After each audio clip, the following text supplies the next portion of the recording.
Good morning to all. आज आप class 8 का एक्सरसाइज 1 का जो है इसका क्वेश्चन आंसर लिखेंगे। आप कॉपी लेकर के तैयार हो जाइए। जैसे ही वीडियो मेरा आप देखेंगे तो आप एकदम विधिवत, इसलिए हम बोलने के साथ लिखते भी हैं, और आप बोर्ड को देखने का प्रयास कीजिए कि ताकि स्पेलिंग मिस्टेक ना हो। ठीक है, ये आप ध्यान रखेंगे। टिक आउट और क्वेश्चन आंसर ये नोट्स में लिखना बहुत जरूरी है। बाकी जो है आप बुक से प्रिपेयर कर सकते हैं। ग्रामर पर्सन वगैरह जो भी हम फिलअप करवाएं वो लिखना नोट्स में जरूरी नहीं है। ठीक है, तो लिखिए पहला क्वेश्चन का आंसर, क्वेश्चन नंबर 3। पहला क्वेश्चन है, किस स्थिति के कारण वृक्ष नींद में लगते हैं? तो क्या करेंगे, लिखेंगे जब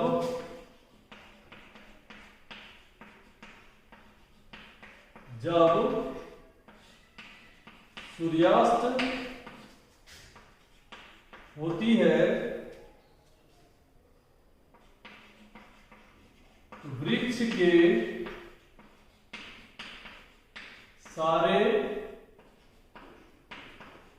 पत्ते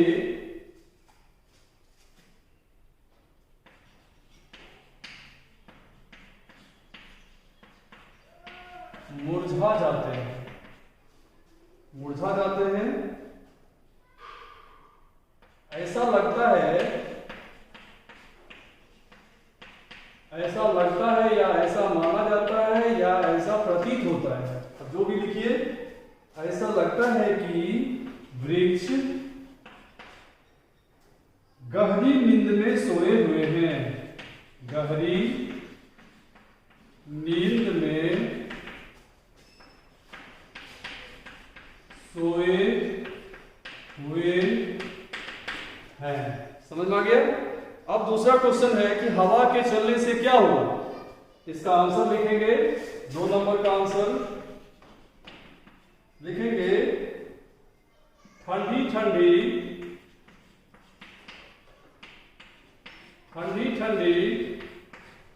हवा के बहने से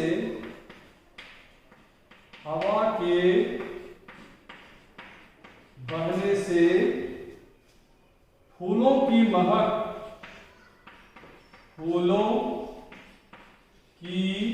महक या सुगंध चारों तरफ फैल गई।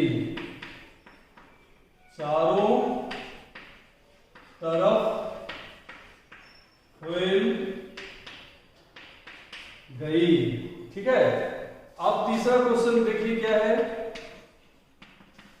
तीसरा क्वेश्चन है कि तितलियां फूलों पर क्यों बैठती है? इसका आंसर आप भी जानते हैं, फिर भी यहां जब दिया गया है तो इसका लिखना जरूरी है। सिंपल लिख दीजिए, तितलियां फूलों के रस को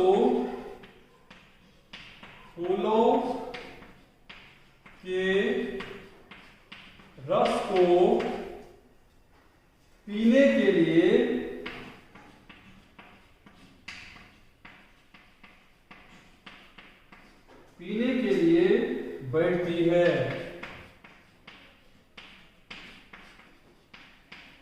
बैठती है। समझ में आ गया? अब चौथा आंसर लिखेंगे। चौथा क्वेश्चन है कि जलचर किसके बनाती है? तो लिखेंगे एक लाइन का आंसर, जलचर नदी की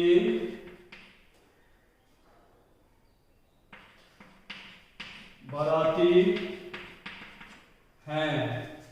क्लियर? अब है कि नदी अंत में किससे मिलती है? कवि ने इसे क्या बताया है? लिखेंगे 5 नंबर का आंसर,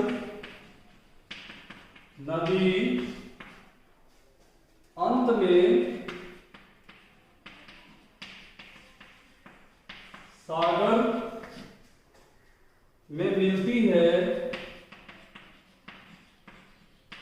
में मिलती है। कवि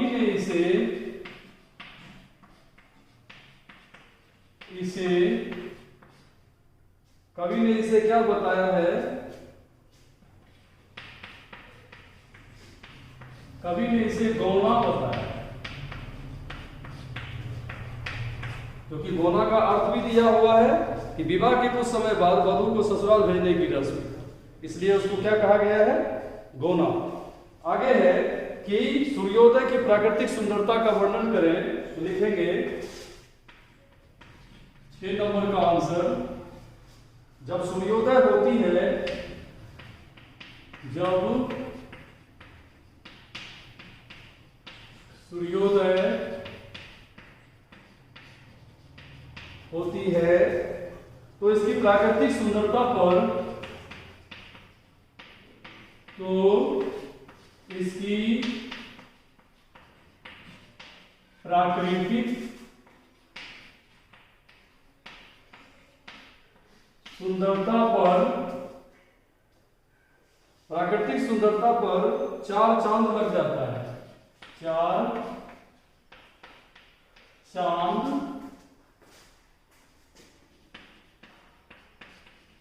लग जाता है।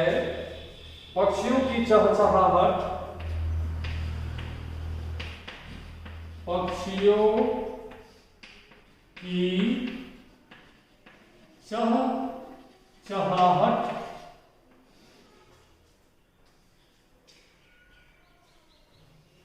कलियों का खिलना, कलियों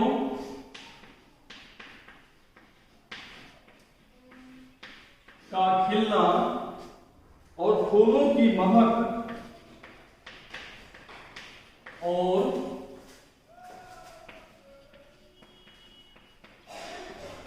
फूलों की महक चारों ओर फैल जाती है, चारों ओर फैल जाती है। ठीक है, ये ख्याल रखेंगे कि विधिवत आपका लिखा हुआ है। आपको कहीं कोई परेशानी होगा तो आप उसे वीडियो को रोककर उसको पहले ठीक से देख लेंगे, इसलिए हम बोलते हुए लिख रहे हैं कि ताकि आपको परेशानी ना हो। आप विधिवत पहले टिक आउट लिखेंगे, उसके बाद क्वेश्चन आंसर लिख लेंगे। ठीक है, फिर इसके बाद नेक्स्ट चैप्टर का दिखाया जाएगा, क्योंकि ग्रामर में भी हमने एक चैप्टर पढ़ाया, उसका भी पूरा हमको डिटेल आपको बताना है। इसलिए आप ठीक से तैयारी कीजिए, क्योंकि आपको फिर ऑनलाइन टेस्ट भी देना है, इसका आप ख्याल रखेंगे। इसलिए विधिवत आपको घर में पढ़ना ही है, इसमें कहीं कोई ये इग्नोर करने की बात नहीं है। ठीक है, अब आप ग्रीन कार्ड में लिखेंगे होमवर्क, HW में लिखेंगे एक्सरसाइज 1 पूरा प्रश्न उत्तर याद करें। ठीक है, ये आपका होमवर्क है। आप पूरा क्वेश्चन आंसर अपना विधिवत नोट्स में लिख लीजिए, और नोट्स में लिखने के बाद और उसको विधिवत याद कर लीजिए, ये ताकि आपको टेस्ट में कोई परेशानी ना हो। धन्यवाद।